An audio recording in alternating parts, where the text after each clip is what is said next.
Assalamualaikum warahmatullahi wabarakatuh. Apa kabar anak-anak semuanya? Baiklah, sesuai jadwalnya kita tetap belajar secara daring ya nak. Walaupun kita belajar secara daring, kita harus tetap semangat ya, tetap menjaga kesehatan, sehingga proses belajar mengajar kita akan terus berjalan. Baik, pada pertemuan kali ini kita akan belajar mengenai surat pribadi dan surat dinas ya, lanjutan dari pertemuan sebelumnya.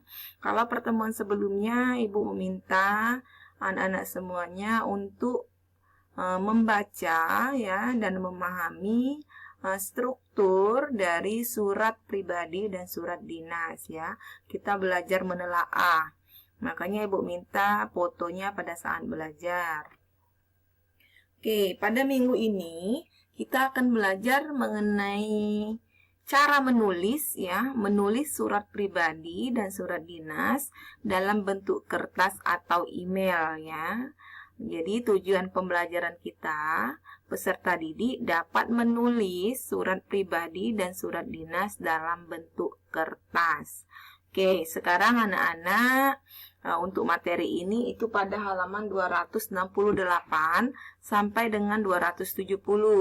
Tetapi sebelumnya, silakan persiapkan terlebih dahulu buku cetaknya halaman 254 ya. Ibu mau mengulang kembali struktur apa saja yang terdapat pada surat pribadi dan surat dinas.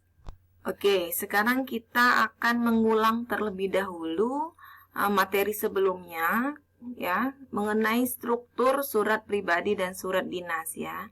Jadi ini ada pada halaman 254. Silakan anak-anak buka semua ya bukunya. Jadi di sini kita akan menelaah struktur ya, struktur apa saja yang terdapat pada surat pribadi. Oke, kita lihat. Ini ada contoh surat pribadi ya. Nah, di sini contohnya. Sebentar ya, kita tunggu. Ini suratnya. Nah, 254. Oke, sekarang kita lihat ya. Nah, di sini ini ada halamannya 254. Paling atas ditulis Malang 29 November 2015. Ini merupakan alamat dan tanggal surat ya. Alamat dan tanggal penulisan surat. Oke, yang kedua ada tulisan salam kangen. Salam kangen ya tentunya salam pembuka ya pada surat pribadi. Kemudian ada apa kabar Aim? Ini merupakan kalimat pembuka paragrafnya. Oke ya, jadi ini bisa dengan kata lain ya, apa kabar Aim, bisa diganti dengan yang lainnya. Selanjutnya Aim, setelah kamu pindah ke Samarinda, kami dengar kamu bersekolah di sekolah bertaraf internasional. Bagaimana rasanya sekolah di sana? Liburan semester ini aku dan keluarga berencana berkunjung ke rumah pamanku di Samarinda. Aku akan sangat senang jika dapat bertemu denganmu. Kirimkan alamatmu kepadaku ya. Nah, ini paragraf ini termasuk isi suratnya. Nah, setelah isi surat ya, tentunya ada penutup surat ya. Yang mana penutup suratnya? Sekian dulu. Semoga kamu dapat membalas surat ini. Aku tunggu balasanmu. Ini penutup suratnya. Setelah penutup surat ada tulisan sahabatmu. Ini namanya salam akhir. Kemudian Giati. Giati ini merupakan nama dan tanda tangan ya. Misalnya ada tanda Giati ini adalah nama pengirim suratnya ya. Jadi ini nama pengirim suratnya itu Giati. Biasanya sebelum nama itu ada tanda tangan. Oke, ini untuk struktur dari surat pribadi ya. Ibu kira cukup dipahami karena sudah kalian pelajari juga ya pada pertemuan sebelumnya. Nah, sekarang kita beralih ke struktur surat dinas. Oke, kita lihat di sini ya. Surat dinas di sini ini ya, Ibu buka terlebih dahulu. Oke. Paling atas ada tulisan Panitia Persami Klub Sains Biologi OSIS SMP Budi Luhur Jakarta Pusat. Ini namanya kop surat atau kepala surat. Jadi sebuah lembaga yang mengirimkan atau yang membuat surat ya, biasanya ada kop suratnya seperti ini. Ini ya namanya kop surat, diulangi, atau kepala surat ya. Selanjutnya ada nomor ya, kemudian lampiran, ada perihal. Ini biasanya memang ada pada surat dinas ya. Jadi nomor dan tanggal, di sini ada tanggal juga. Selanjutnya ada jumlah lampiran, kemudian jumlah berisi inti atau tujuan suratnya ya, di sini ya ada. Jadi perihalnya tentang apa ya, lampirannya kalau ada berapa berkas misalnya, ini di sini ada. Kemudian yang terhormat Kepala Kuarcap Jakarta Pusat di Jakarta. Ini alamat ya. Alamat yang akan dituju ya, di Kepala Kuarcap Jakarta Pusat di Jakarta. Ini alamat yang dituju.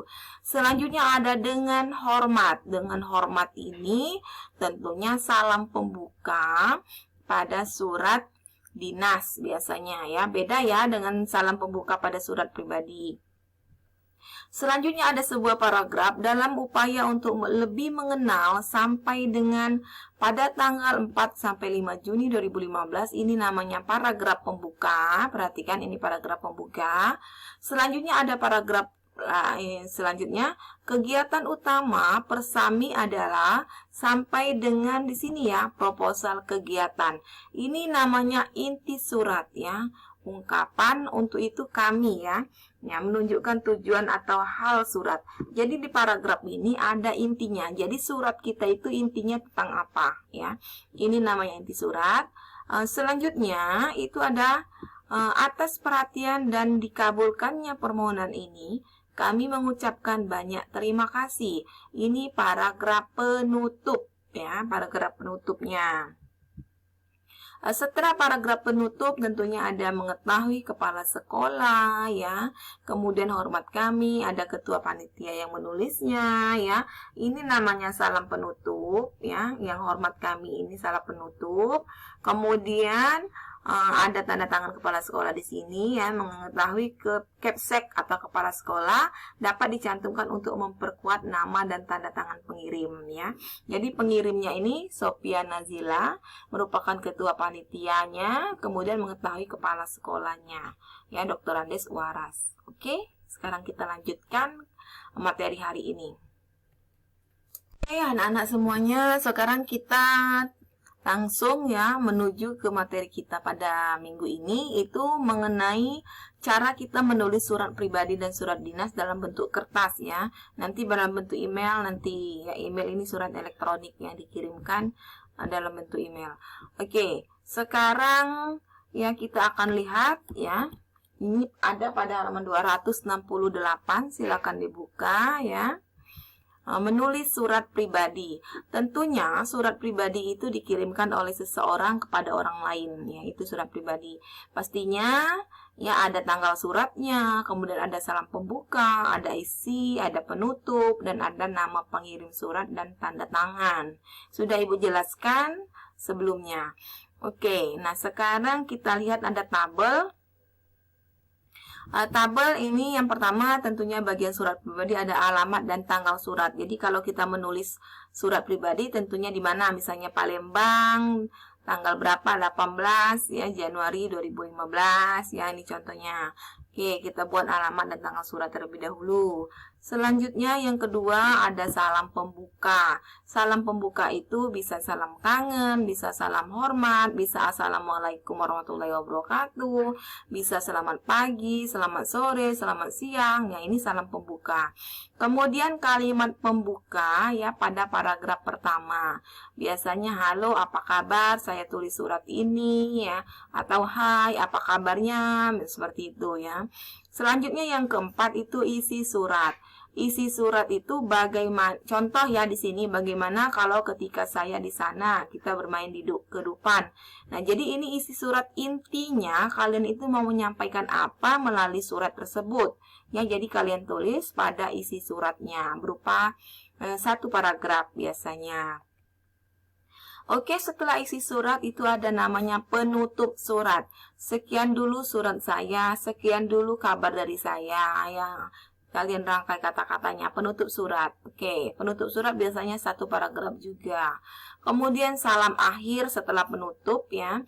Itu biasanya sahabatmu, temanmu ya, atau apa segala macam boleh ya salam akhirnya ya, atau teman yang selalu merindukanmu, sahabat yang selalu merindukanmu, sahabat yang selalu menantikanmu boleh ya. Jadi ini salam akhirnya. Selanjutnya terakhir itu ada nama dan tanda tangan ya. Oke, ini surat pribadi. Nah, jadi pada surat pribadi juga kalian perlu memperhatikan ada pengirim kemudian penerima ya, usianya biasanya lebih muda, sebaya atau lebih tua. Nah, kemudian ada jenis kelaminnya, pasti pria dan wanita, hubungannya bagaimana, akrab, tidak akrab atau baru dikenal. Jadi tujuannya di sini ada 9 ya, tujuan kita mengirim surat ini.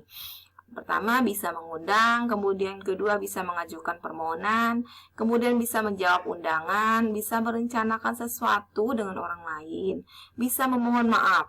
Jadi kalau misalnya kalian mau memohon maaf boleh dituliskan dalam bentuk surat juga. Selanjutnya yang keenam, mengucapkan selamat atas hal baik yang terjadi pada seseorang. Yang ketujuh, menulis surat simpati atas musibah yang menimpa orang lain atau menimpa seseorang. Yang kedelapan, mengucapkan terima kasih.